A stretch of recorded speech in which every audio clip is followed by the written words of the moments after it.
All right, so this is, I'm gonna call this the Briar Patch. I have the berry patch out in the front of the property, and this is back behind the house. This is gonna house mainly blackberries, and then a couple other berry bushes and things that I have extras of. And I'm gonna show you this for a couple of reasons. There's really not much going on in here at the moment. I have, I think, 6 or 7 blackberry plants in the ground and 6 currants, but I want to show you this back to Eden method. I've put cardboard, you can see the cardboard down on the ground, and you can kind of see how I've overlapped it all the way up to the top. I brought the tractor and just dumped over the fence, just piles and piles of it, and we're spreading it out. What we're doing here is we're putting the cardboard down to kill off the grass, and then but keep all the nutrients in the soil, as opposed to scraping the ground or scalping the ground. As the grass dies and is reabsorbed by the soil, you know, the cardboard's also breaking down. Then the wood chips on top are breaking down as well, and things are filtering down into the soil, adding all those nutrients. That's going to encourage the microorganisms, the worms, things like that to really grow and work on the soil and make it as healthy as possible and as full of nutrients as possible. So I mean, that's really the simple process. You put something down to cover it, something biodegradable that'll break down. I know that there's people that argue that cardboard has chemicals in it that they don't want in their property, and you know what? I'm not here to judge or shame or argue with anyone. Paul Gautschi on Back to Eden says cardboard or heavy newspaper, and so that's what we're doing. People might have other ways. This is what I found to be the simplest way for me, is to put this down so I'm not out picking weeds or cutting grass or doing stuff all the time. But anyway, so we put that down, we rake the wood chips on. I need to get a couple more tractor loads of or bucket loads of chips to put down here. We'll finish this off. Just putting the boxes down and scraping the rest of these piles of wood chips down the hill and covering everything. I'll show you, like I said, I planted a couple of blackberries here, and I'm doing trellis rows, and I'll show you what my trellis rows look like in the other berry patch later in this video. But you can see the blackberries are starting to go. I just put them in the ground and I covered them with a little bit of wood chips, but I didn't put any newspaper or anything around them, so there's grass growing up with it too. But you know, the blackberries will grow. They're growing right in these rows here. I'll tie up some wire to give them kind of a trellised stationary row, to kind of train them. But yeah, the whole plan here is to have just row after row of blackberries, and I could probably put 5 or 6 plants per row, because it's anywhere from 18 to 25 feet long. This isn't a perfect square little garden plot, but the goal is about 12 or 13 rows of blackberries. And then over here at the back end, I have some white and some red currants. I have 2 white, 2 red, and 2 more white right here. I accidentally ordered too many for the other berry patch, and figured, well, let's try them out here. So the plan is for this section, who knows, any goji berries, more aronia berries, I don't know. Things that we try and propagate and then need to put in the ground. But we could do more blueberries too. I mean, whatever we wanted to do. But we put these in the ground. We covered them with cardboard, you know, around the base, or close to the base, and then the wood chips. And then, you know, every time it rains, all that compost tea breaks down or goes down into the soil and it adds nutrients to it. You can see how well some of these are doing. Like this white currant is doing fantastic. Some of the other ones are a little bit smaller, but they're growing, and I think that's really encouraging to see. So again, I'm not exactly sure what types of berries I'm going to put in here over the next couple of years in this freestanding section, but I do know that all of the rows here are all going to be filled with blackberries. I'll probably have 4 or 5 different types of blackberries, and that way we should have hopefully an endless supply to try. I'm gonna switch over and show you the other berry patch and kind of explain a little bit more how I did that and what I have growing over there. Okay, one of the reasons for the cardboard is to keep everything that's on the ground, but also smothering it out.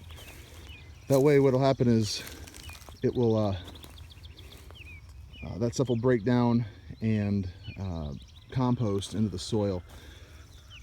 Right here, I filled this whole area in about a month and a half ago with wood chips, and some places it was over 10 inches tall. I just got the tractor out and was just dumping and dumping, and I didn't use cardboard. You can see when the chips break down a little bit, that grass is still trying to grow because it's not being smothered out by either cardboard or a couple sheets of newspaper, and it's growing up all over the place. And so I'm going to have to scrape that back and scrape the chips back and put more cardboard down to otherwise I'll be constantly dealing with this for a long time. You can see right here in the fence line, now I built this berry patch last year, and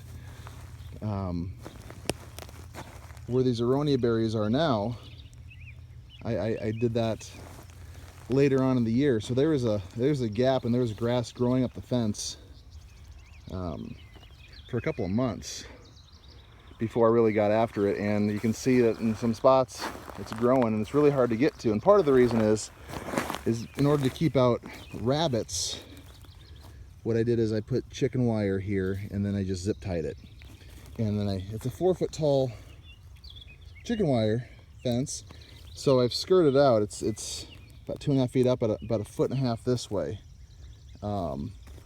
And then I covered it with rocks and wood chips, you know, little rocks to hold it. And so it works great. I haven't had any rabbits in the berry patch, but now it's really hard to get to that tall grass. But I will show you the berry patch here and try and describe everything I have going on. Start here. I have 2 goji berry plants. I'm going to try and propagate 3 or 4 more of them so I can just kind of flush out this entryway here. But I planted these last year and they were honestly 2 inches tall. They came from a company in California. They came in February. I live in Iowa. You don't plant until, well, the ground doesn't thaw until mid-March, so made it very difficult. But they came potted and I didn't think they're going to do much, and you know, they're going nuts. I started last July really growing, and I got some gojis last year, and you can see that some are already starting to come in. But so the plan is to get a couple more goji berries and fill up this entryway. I have 6 rows here for different types of berries, specifically caneberries. Now when I was planting, I didn't do a lot of research into what to plant by what and what you should and shouldn't do. So some people are gonna probably roll their eyes at me or scold me for what I'm doing here, but I'll explain what I did and what my plans are. So this is a new row, and it's royalty purple raspberry. I just ordered 6 this year, thinking I could try and propagate some, and so we'll see. But I'll finish this row out because right now it's only a half row. These rows are 36 feet long. I'm getting 6, maybe 7 plants per half section. So you just imagine the T-post going the rest of the way there, and this will be a full row. These right here, these are Nelson blackberries, and you can see I didn't cut the growth, kind of like with these that I just planted this year.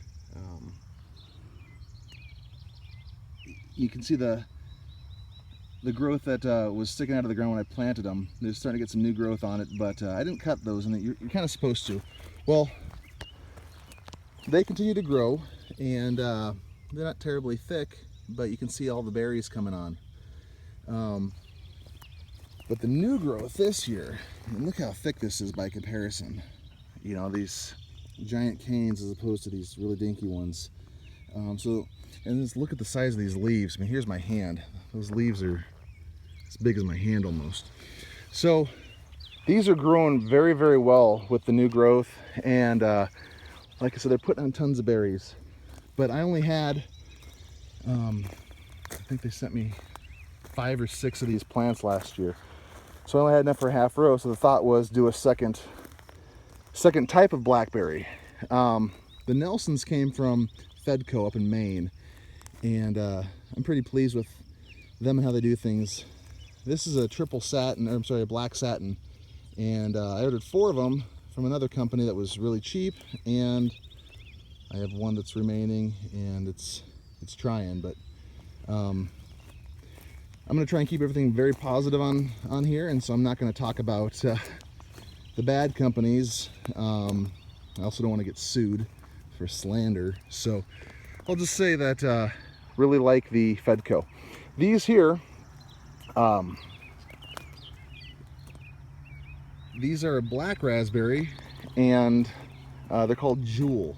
Now, people will say you can't plant red and black raspberries by each other, but everyone says you can't plant black raspberries by anything else because they're more susceptible to the diseases the other things carry.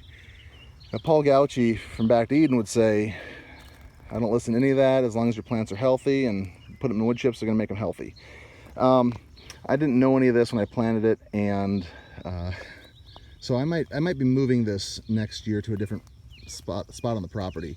Just uprooting all these. But you can see last year I planted just again a half row, 5 or 6 plants. They're ginormous, and you can see all the purple raspberries that they're putting on. I think the reason they're called Jewel, what makes sense to me is if you look at these bundles right here, it looks kind of like jewels on a crown, the way that they kind of group together and form out. Some are getting done or close to done. I'm really excited to try these because I didn't have any last year. But so these are Jewel, and then I'm a huge Lord of the Rings fan.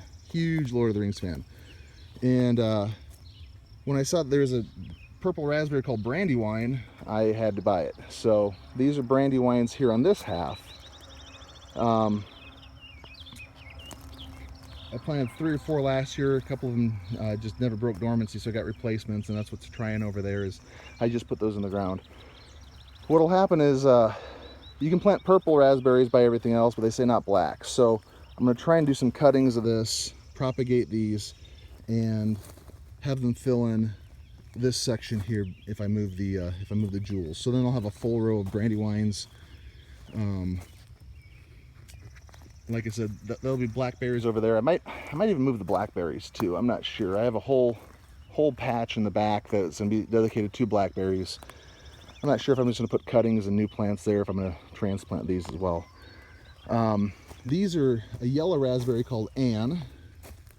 And what's nice about yellow raspberries are they fruit on the first year. And so what you can do is, if you wait in the fall, these are gonna start producing. You can see I cut these to the ground, and they're already starting to put a few berries on some of the plants.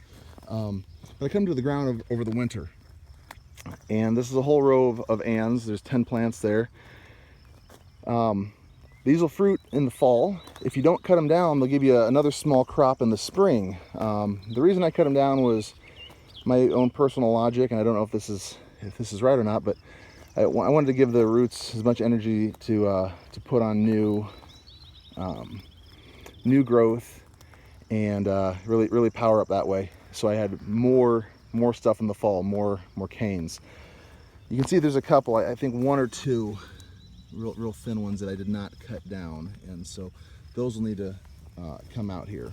I think I just got lazy and didn't cut a few of them.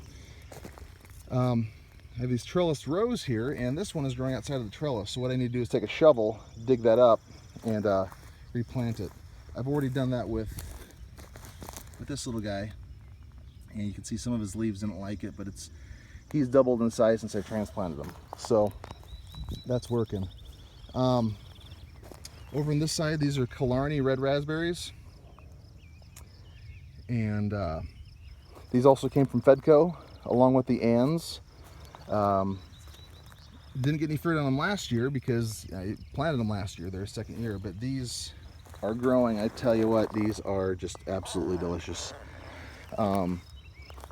Really enjoying these, and you can see I cut a lot of them back just because I didn't get the growth I wanted last year in the first year. So I kept a couple plants. I'm getting fruit on them, but the other ones that I cut back, like this right here, I cut this back all the way, and it is going insane. And that's the goal, is to get as many canes as we can without taxing the roots too much. This last row here, this is a red raspberry. I don't know what kind it is. My buddy gave it to me. He had a bunch of volunteers everywhere, and you can see why. They're going nuts. I planted them last year. They didn't do much. I cut them all down to the ground, and then this year the roots are just really taking off. Again, I don't know what kind they are. I just decided I had room, so I planted them. I've already had to cut some out and put them back in rows. That one's gonna have to come out because it's not in my row. I want to explain my rows a little bit to you.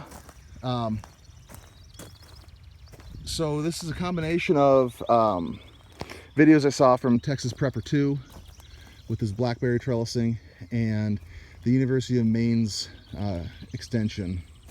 He talks about pruning raspberries in a video, and I'll try and find those links and post them in the comments. But what I've done is I've just taken 2 T-posts on either end, and I also did one in the middle since it's long enough. These are 36-foot rows, and this is 17 gauge electric wire. It's not charged or hot or anything. It's just there for shaping. When these things get tall enough, you can see they want to droop and they get heavy with the roots, or I'm sorry, with the fruit. So in order to keep them off the ground, we have these rows, and that's a little too short. It's right at the middle length, but right here I've taken just some twine and I've tied it off, and it'll keep these things upright and in place.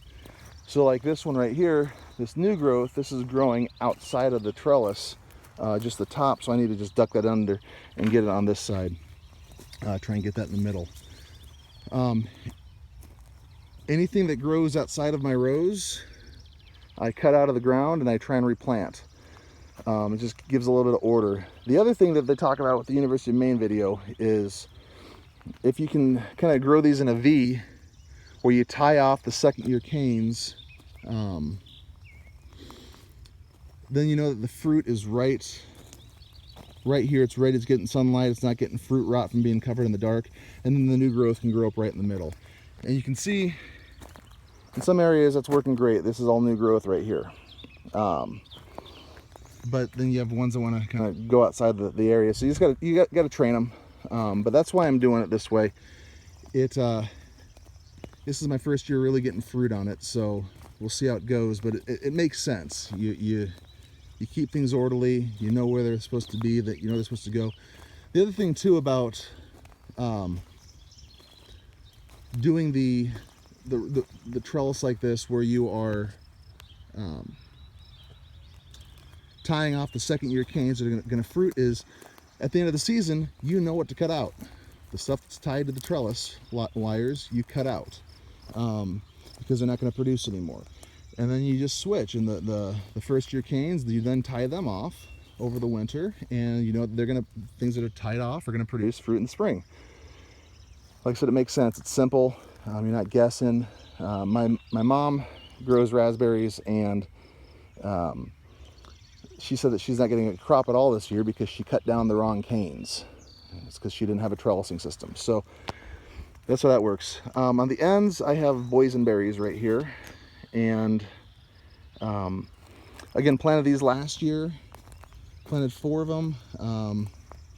One didn't grow. The other ones are going gangbusters, as you can see.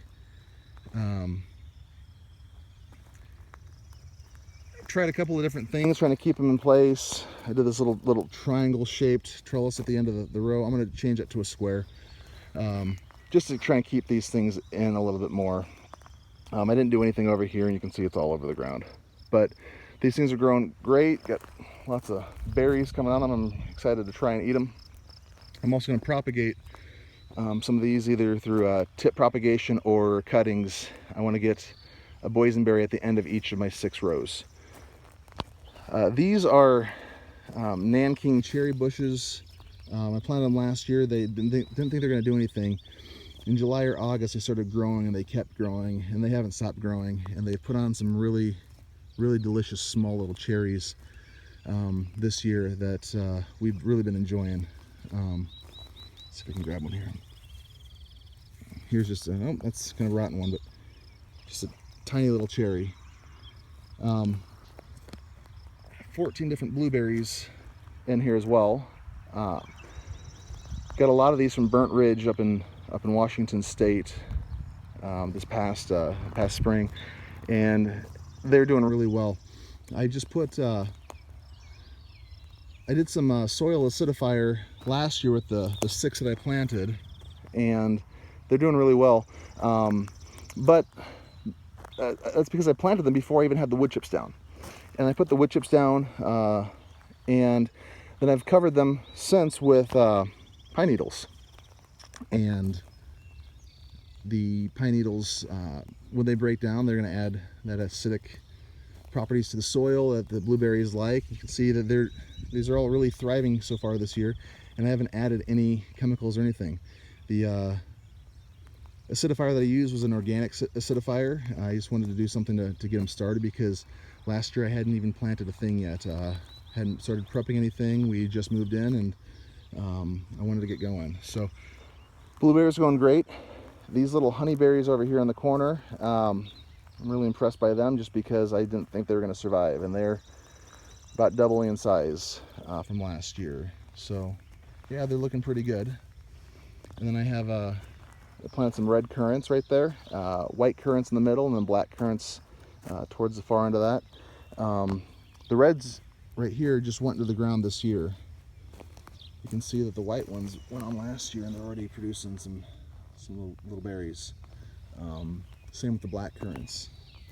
I'm impressed by how they're working out. But the thing about this garden, like I said, is I planted all these things last year. I planted a few more things this year, but all this was done in bare ground. And as I planted, I put down newspaper or cardboard, and then covered them with wood chips, and slowly but surely got this thing filled out. Now it's, I mean, this is still compacted, but several inches deep with wood chips. The nice thing about this is I have grass and things trying to grow up in here, but these are all little weeds, and you can see, just pull them right out of the ground. They don't take root in the soil, so they're really easy to just pluck out. So it's still kind of a pain in the butt sometimes to have to come out here and do it, but you pull the whole thing out, root and all. It's that simple. You're not straining, and that's how you get rid of your weeds. So my friend was out here the other day, and he asked me, so how often do you water? And the answer is I don't. I maybe 2 or 3 times the day and the day after I planted these in the ground, I come out and put some water in them. But otherwise, I've never watered out here. I've never brought a hose. I've never brought a water bucket. I've just covered them with wood chips, and the wood chips retain the moisture. This is, like I said, I'm pretty happy with how this is going, considering last year I didn't know what I was doing. I planted very, very poorly. I didn't dig holes big enough. I didn't break the soil down, so I just threw everything in clumps back on top of it.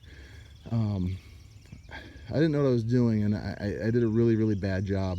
And despite that, the wood chips have been very forgiving. So I'm really liking how this is going. I'm excited for getting more fruit. But this is absolutely a method that I believe in. And what I like so much about it is it's simple. It's very, very simple. Just real quick, on the outside of the berry patch, I have aronia berries on 3 sides. You can see where a lot of that grass is starting to come in over there. And like I said, I'll just go and I'll pluck it out. Doesn't take too much effort. And the grass, actually, if for some reason grass slips through the cardboard at the cracks or the breaks, and it gets through that way, it's going to be so taxed trying to get up there that it's going to stretch itself out. And when you rip it out, you know, it's still going to come roots and all most of the time, just because it's so stretched trying to find that sunlight that it overextends itself. Over here, I have, these are sea berries, and I planted sea berries along the south side. Now what's nice is right here, between the berry patch and this little chicken coop area, I just put the wood chips and the cardboard down, and I'm not doing anything with it this year. I'm just gonna let it sit and break down and really, really work. This entire area, which is about 30 to 35 feet by about 15 to, I guess about 20 feet, this is all gonna be strawberries next year, up to the chicken coop fence line.